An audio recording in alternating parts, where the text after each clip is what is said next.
Bonjour et bienvenue pour une vidéo sur le lien entre le stress et la respiration, ou plutôt la gestion du stress et la respiration.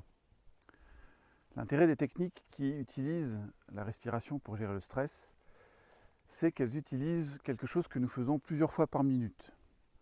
Simplement, elles vont nous inviter à le faire de manière différente pour générer de la détente et gérer notre stress, nos émotions difficiles.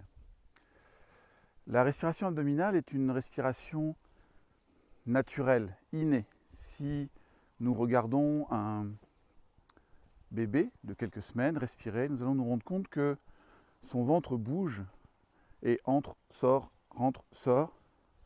Et c'est ce mouvement-là qui est la respiration abdominale. Et puis l'enfant va rapidement comprendre qu'il doit s'adapter, qu'il doit gérer ses émotions, qu'il doit les retenir, peut-être même imaginer que certaines émotions ne sont pas OK, qu'il n'a pas le droit de les vivre.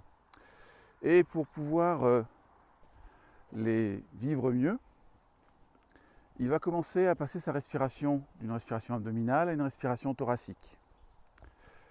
L'avantage de la respiration thoracique, c'est qu'elle va bloquer les émotions, donc nous allons moins les sentir. L'inconvénient de la respiration thoracique, c'est que d'une part, l'émotion qui n'est pas vécue et n'est pas évacuée va venir se coller quelque part dans le corps et créer des tensions, voilà, parfois davantage. Et l'autre inconvénient de la respiration thoracique, c'est que nous ne pouvons ouvrir nos poumons que dans la cage thoracique, qui elle ne s'ouvre pas. Donc nos poumons ne vont pas pouvoir renouveler l'oxygène et vont se charger en CO2. L'avantage de la respiration abdominale, c'est que pour pouvoir respirer de manière abdominale, notre diaphragme va descendre. Du coup, il va ouvrir un espace pour que nos poumons puissent l'investir. Du coup, nous aurons accès à davantage d'oxygène, nous allons davantage éliminer le CO2, nous allons davantage oxygéner le cerveau. L'émotion va se présenter à nous, simplement elle va nous traverser, et une fois qu'elle nous a traversé, elle n'est plus là. Un autre avantage de la respiration abdominale, c'est que comme le diaphragme descend, il va venir masser les viscères, et notamment masser l'intestin, qui est ce qu'on appelle le deuxième cerveau, mais qui est en fait le premier cerveau, qui est le cerveau émotionnel. Alors comment retrouver cette respiration abdominale? Une des choses que nous pouvons faire, c'est visualiser que notre ventre est un ballon. Et imaginez que lorsque nous inspirons, lorsque nous faisons rentrer l'air, le ballon se gonfle. Et quand nous allons expirer, le ballon se vide.